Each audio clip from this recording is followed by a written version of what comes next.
Then pealed the calm, inexorable voice, abolishing hope, cancelling life's golden truths, fatal its accents smote the trembling air. That lovely world swam thin and frail, most like some pearly evanescent farewell gleam on the faint verge of dusk in moonless eves. Prisoner of nature, many visioned spirit, thought's creature in the ideal's realm, enjoying thy unsubstantial immortality, the subtle, marvelous mind of man has feigned. This is the world from which thy yearnings came. When it would build eternity from the dust, man's thought paints images, illusion rounds, prophesying glories it shall never see. It labors delicately among its dreams. Behold this fleeing of light tassel shapes, aerial raiment of unbodied gods, a rapture of things that never can be born. Hope chants to hope, a bright immortal choir. Cloud satisfies clouds.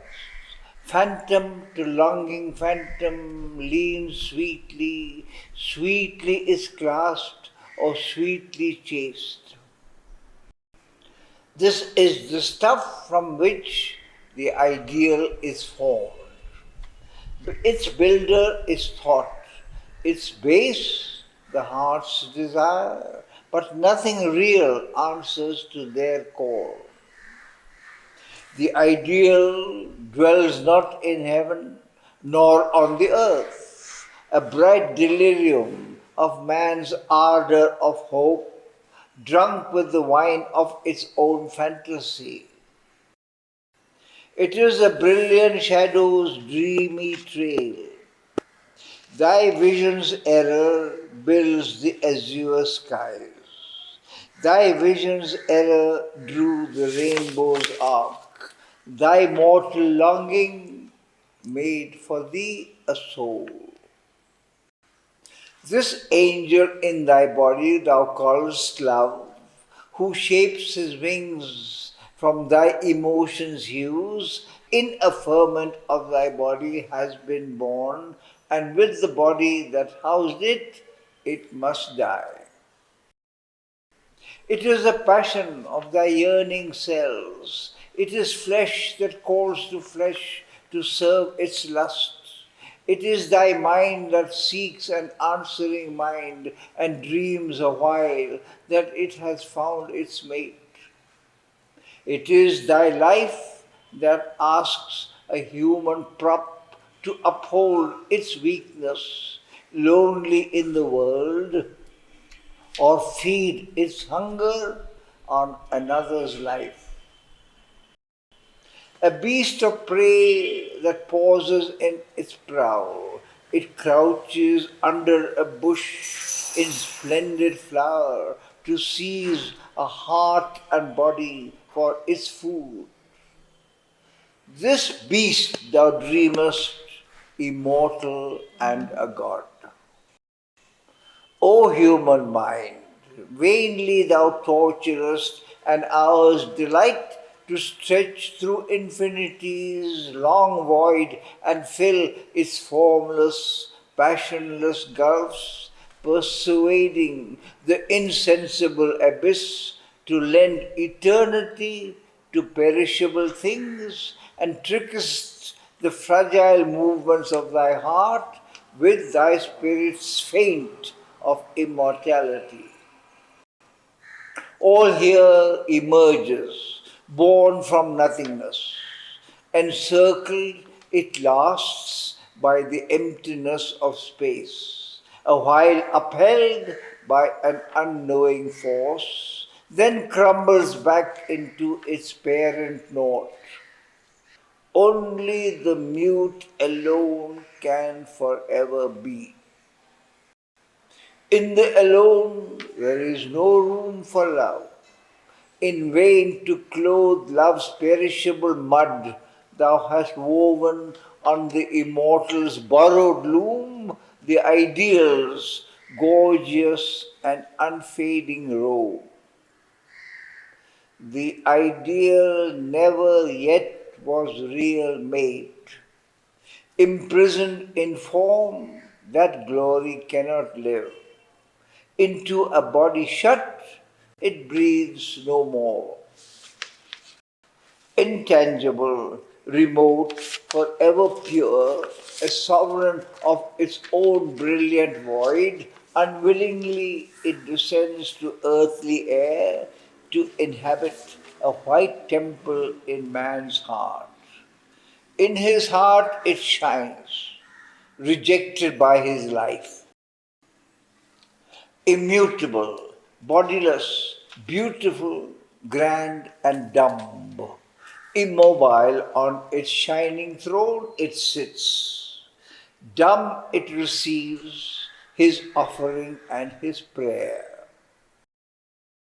It has no voice to answer to his call, no feet that move, no hands to take his gifts. Aerial statue of the nude idea, virgin conception of a bodiless God, its light stirs man, the thinker, to create an earthly semblance of diviner things. Its hued reflection falls upon man's acts. Its institutions are its cenotaphs. He signs his dead conventions with its name. His virtues don the ideal's skyey robe and a nimbus of the outline of its face. He hides their littleness with the divine name. Yet insufficient is the bright pretense to screen their indigent and earthly make. Earth only is there, and not some heavenly source. If heavens there are, they are veiled in their own light. If a truth eternal somewhere reigns unknown, it burns in a tremendous void of God. For truth shines far from the falsehoods of the world. How can the heavens come down to unhappy earth, or the eternal lodge in drifting time? How shall the ideal tread earth's dolorous soil, where life is only a labor and a hope, a child of matter, and by matter fed, a fire flaming low in nature's grate, a wave that breaks upon a shore in time, a journey's toilsome trudge with death for goal? The avatars have lived and died in vain. Vain was the sage's thought, the prophet's voice. In vain is seen the shining upward way. Earth lies unchanged beneath the circling sun. She loves her fall, and no omnipotence her mortal imperfections can erase. Force on man's crooked ignorance, heaven's straight line, or colonize a world of death with gods. O traveler in the chariot of the sun, high priestess in thy holy fancy shrine, who with a magic ritual in earth's hours worshippest ideal and eternal love, what is this love thy thought has deified, this sacred legend and immortal myth? It is a conscious yearning of thy flesh. It is a glorious burning of thy nerves, a rose of dream splendor petaling thy mind, a great red rapture and torture of thy heart. A sudden transfiguration of thy days, it passes, and the world is as before. A ravishing edge of sweetness and of pain, a thrill in its yearning, make it seem divine. A golden bridge across the roar of the years, a cord tying thee to eternity. And yet, how brief and frail, how soon is spent this treasure wasted by the gods unmanned, this happy closeness as of soul to soul, this honey of the body's companionship, this heightened joy, this ecstasy in the veins, this strange illumination of the sense. If Satyavan had lived, love would have died. But Satyavan is dead, and love shall live a little while in thy sad breast until his face and body fade on memory's wall, where other bodies, other faces come. When love breaks suddenly into the life, at first man steps into a world of the sun. In his passion, he feels his heavenly element, but only a fine sunlit patch of earth. The marvelous aspect took of heaven's outburst. The snake is there and the worm in the heart of the rose. A word, a moment's act can slay the god. Precarious is his immortality. He has 1,000 ways to suffer and die. Love cannot live by heavenly food alone. Only on sap of earth can it survive. For thy passion was a sensual want refined, a hunger of the body and the heart. Thy want can tire and cease or turn elsewhere. Or love may meet a dire and pitiless end by bitter treason, or wrath with cruel wounds separate, or thy unsatisfied will to others depart, when first love's joy lies stripped and slain. A dull indifference replaces fire, or an enduring habit imitates love. An outward and uneasy union lasts, or the routine of a life's compromise. Where once the seed of oneness had been cast into a semblance of spiritual ground by a divine adventure of heavenly powers, two strive, constant associates without joy, two egos straining in a single leash, two minds divided by their jarring thoughts, two spirits disjoined, forever separate. Thus is the ideal falsified in man's world. Trivial or somber, disillusion comes. Life's harsh reality stares at the soul.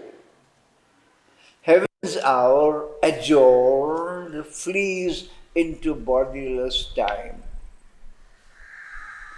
Death saves thee from this and saves Satyavan. He now is safe, delivered from himself. He travels to silence and felicity. Call him not back to the treacheries of earth and the poor petty life of animal man.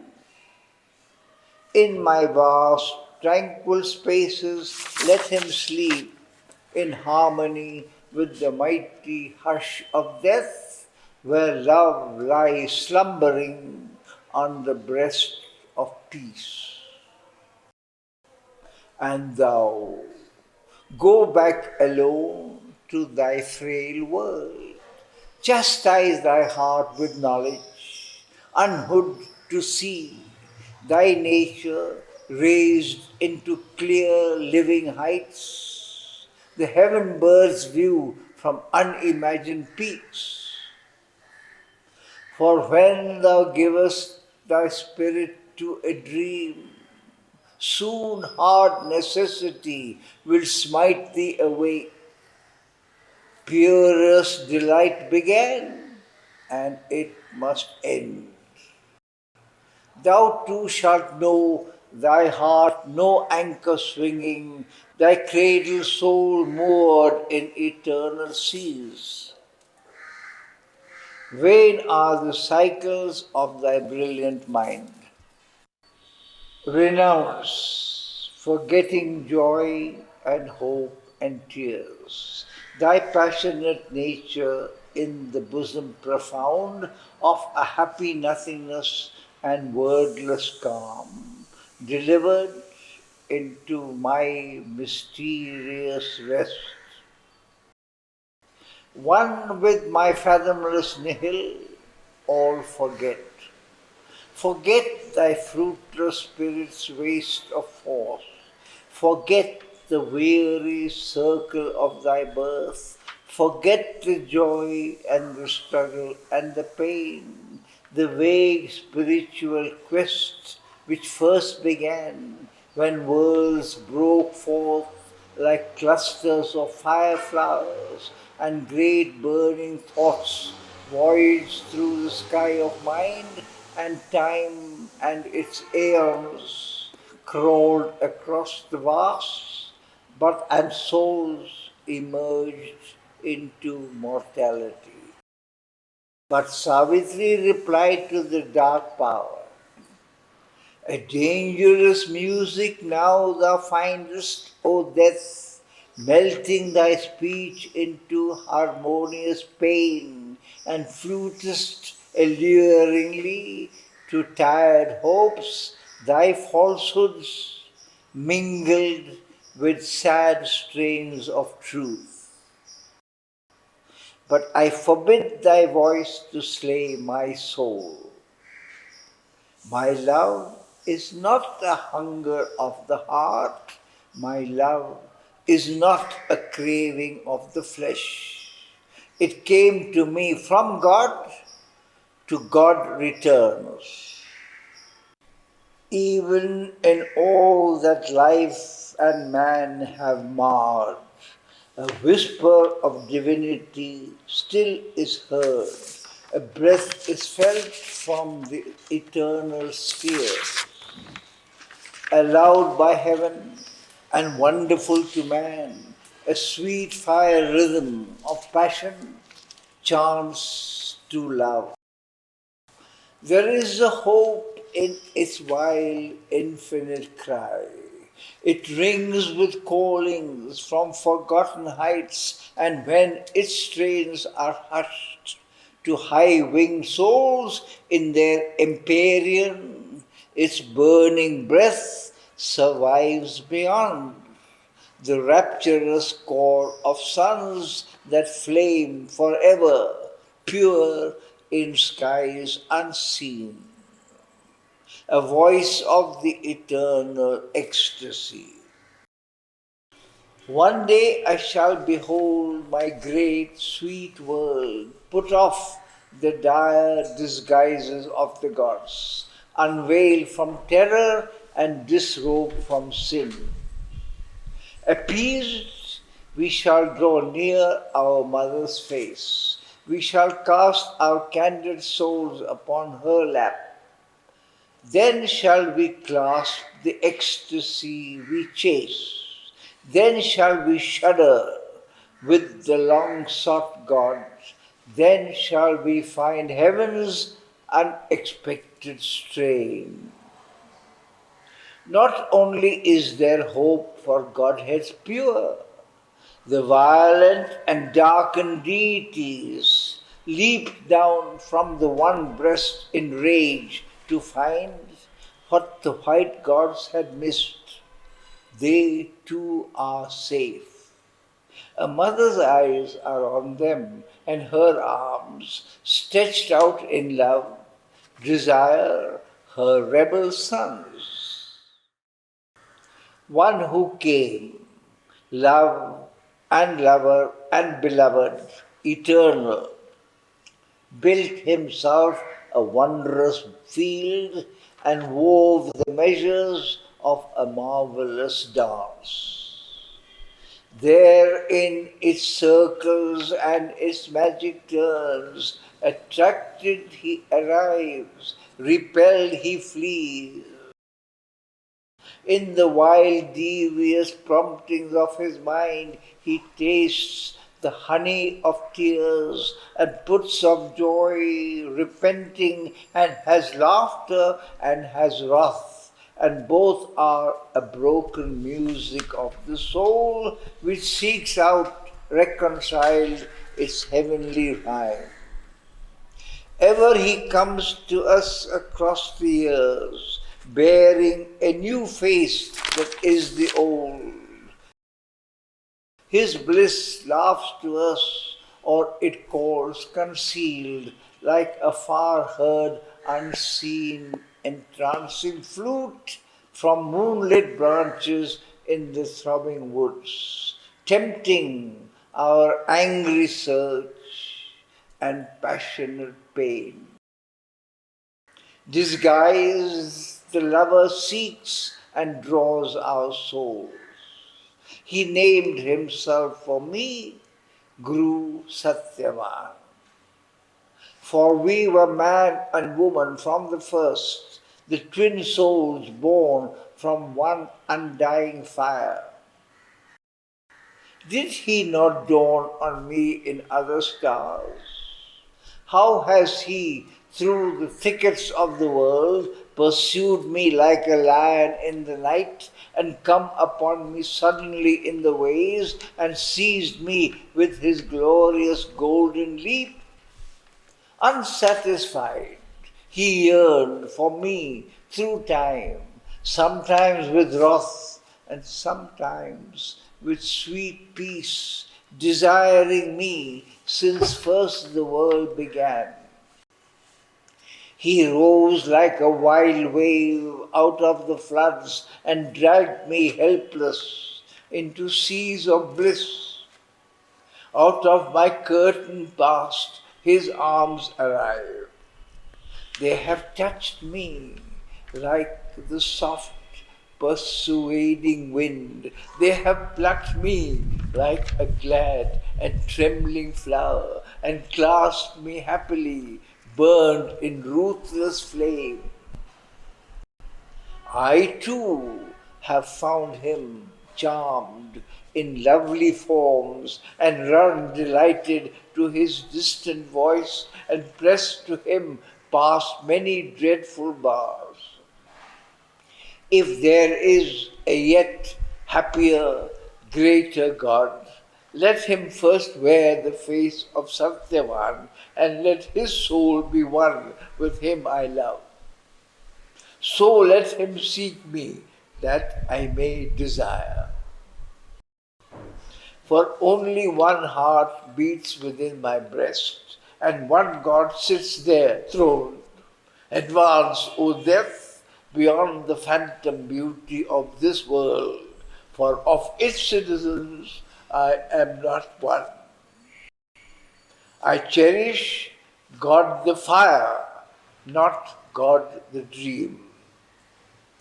But death once more inflicted on her heart the majesty of his calm and dreadful voice. A bright hallucination are thy thoughts. A prisoner haled by a spiritual cord of thy own sensuous will, the ardent slave, thou sendest, eagle poised, to meet the sun, words winged with the red splendor of thy heart. But knowledge dwells not in the passionate heart. Thy heart's words fall back unheard from wisdom's throne. Vain is thy longing to build heaven on earth. Artificer of ideal and idea, mind, child of matter in the womb of life, to higher levels persuades his parents' steps. Inapt, they follow ill, the daring guide. But mine, a glorious traveller in the sky, walks lamely on the earth with footsteps slow. Hardly he can mold the life's rebellious stuff. Hardly can he hold the galloping hooves of sense. His thoughts look straight into the very heavens. They draw their gold from a celestial mind. His acts work painfully a common ore. All thy high dreams were made by matter's mind to solace its dull work in matter's jail, its only house, where it alone seems true. A solid image of reality carved out of being to prop the works of time, matter on the firm earth sits strong and sure. It is the firstborn of created things. It stands the last when mind and life are slain. And if it ended, all would cease to be. All else is only its outcome or its phase. Thy soul is a brief flower by the gardener mind, created in thy matter's terrain plot. It perishes with the plant on which it grows. For from earth's sap it draws its heavenly hue. Thy thoughts are gleams that pass on matter's verge. Thy life a lapsing wave on matter's sea. A careful steward of truth's limited means, treasuring her founded facts from the squandering power, it tethers mind to the 10 posts of sense, to a leaden grey routine, clamps life's caprice and ties all creatures with the cords of law. A vessel of transmuting alchemies, a glue that sticks together mind and life. If matter fails, all crumbling cracks and falls. All upon matter stand as on a rock. Yet this security and guarantor, pressed for credentials, an impostor proves, a cheat of substance where no substance is, an appearance and a symbol and a note, its forms have no original right to birth. Its aspect of a fixed stability is the cover of a captive motion swirl, an order of the steps of energy's dance, whose footmarks leave forever the same signs, a concrete face of unsubstantial time, a trickle dotting the emptiness of space. A stable seeming movement without change, yet change arrives, and the last change is death. What seemed most real once is nihil show. Its figures are snares that trap and prison the sense. The beginningless void was its artificer. Nothing is there but aspects limned by chance and seeming shapes of seeming energy. All by death's mercy breathe and live a while. All think and act by the inconscious grace. Addict of the roseate luxury of thy thoughts, turn not thy gaze within thyself to look at visions in the gleaming crystal mind. Close not thy lids to dream the forms of gods. At last, to open thy eyes, consent and see the stuff of which thou and the world are made. Inconscient, in the dumb inconscient void, inexplicably a moving world sprang forth, a while secure, happily insensible, it could not rest content with its own truth. For something on its nascent breast was born, condemned to see and know, to feel and love. It watched its acts, imagined a soul within. It groped for truth and dreamed of self and God. When all unconscious was, then all was well. I, death, was king and kept my regal state, designing my unwilled, unerring plan, creating with a calm, insentient heart. In my sovereign power of unreality, obliging nothingness to take a form, infallibly my blind, unthinking force, making by chance a fixity like fates, by whim the formulas of necessity, founded on the hollow ground of the inane, the sure bizarrerie of nature's scheme. I curved the vacant ether into space. A huge expanding and contracting breath harbored the fires of the universe.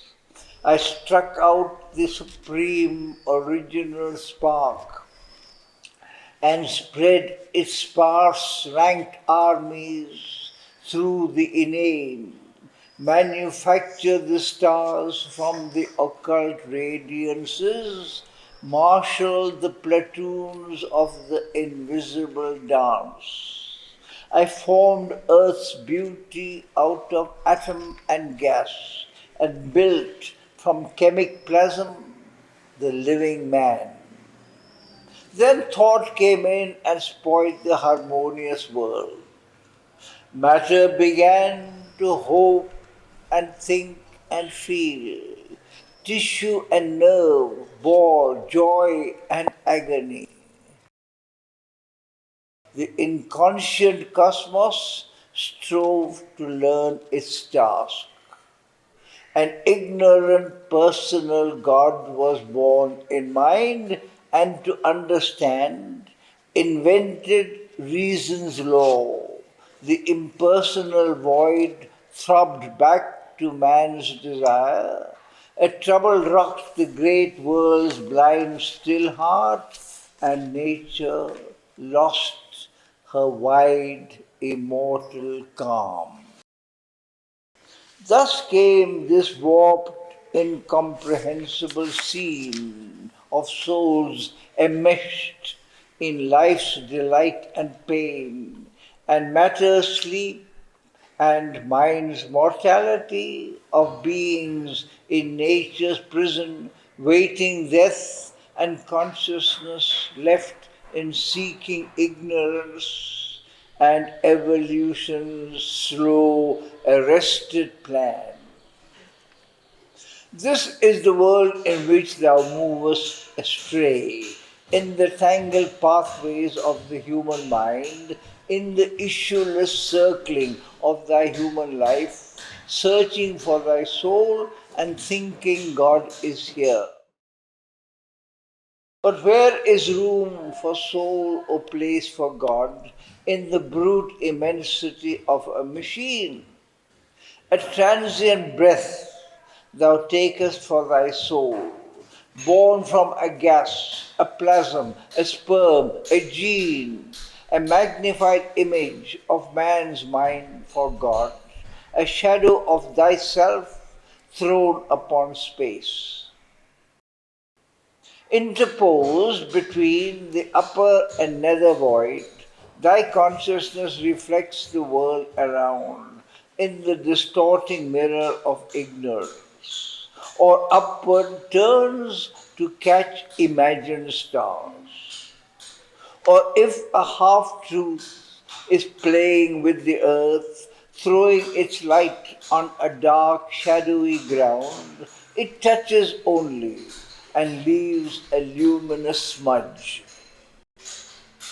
Immortality thou claimest for thy spirit, but immortality for imperfect man, a God who hurts himself at every step, would be a cycle of eternal pain. Wisdom and love thou claimest as thy right, but knowledge in this world is error's mate, a brilliant procuress of nescience, and human love a posturer on earth's stage who imitates with verve a fairy dance. An extract pressed from hard experience, man's knowledge cast in the barrels of memory has the harsh savour of a mortal draught, a sweet secretion from the erotic glands, flattering and torturing the burning nerves. Love is a honey and poison in the breast, drunk by it as the nectar of the gods. Earth's human wisdom is no great browed power, and love no gleaming angel from the skies. If they aspire beyond earth's dullard air, arriving sunwards with frail waxen wings, how high could reach that forced unnatural flight? But not on earth can divine wisdom reign, and not on earth can divine love be found. Heaven born, only in heaven can they live, or else there too perhaps they are shining dreams. Nay, is not all thou art and doest a dream? Thy mind and life are tricks of matter's force. If thy mind seems to thee a radiant sun, if thy life runs a swift and glorious stream, this is the illusion of thy mortal heart, dazzled by a ray of happiness or light. Impotent to live by their own right divine, convinced of their brilliant unreality, when their supporting ground is cut away, these children of matter into matter die. Even matter vanishes into energies vague, and energy is a motion of old nought. How shall the ideal's unsubstantial hues be painted stiff on earth's vermilion blur? A dream within a dream come doubly true? How shall the will-o'-the-wisp become a star? The ideal is a malady of thy mind, a bright delirium of thy speech and thought, a strange wine of beauty lifting thee to false sight. A noble fiction of thy yearnings made, thy human imperfection it must share. Its forms in nature disappoint the heart, and never shall it find its heavenly shape, and never can it be fulfilled in time. O soul, misled by the splendor of thy thoughts, O earthly creature with thy dream of heaven, obey, resigned and still, the earthly law. Accept the brief light that falls upon thy days. Take what thou canst of life's permitted joy, submitting to the ordeal of fate's scourge, suffer what thou must of toil and grief and care. There shall approach, silencing thy passionate heart, my long, calm night of everlasting sleep. There into the hush from which thou camest, retire.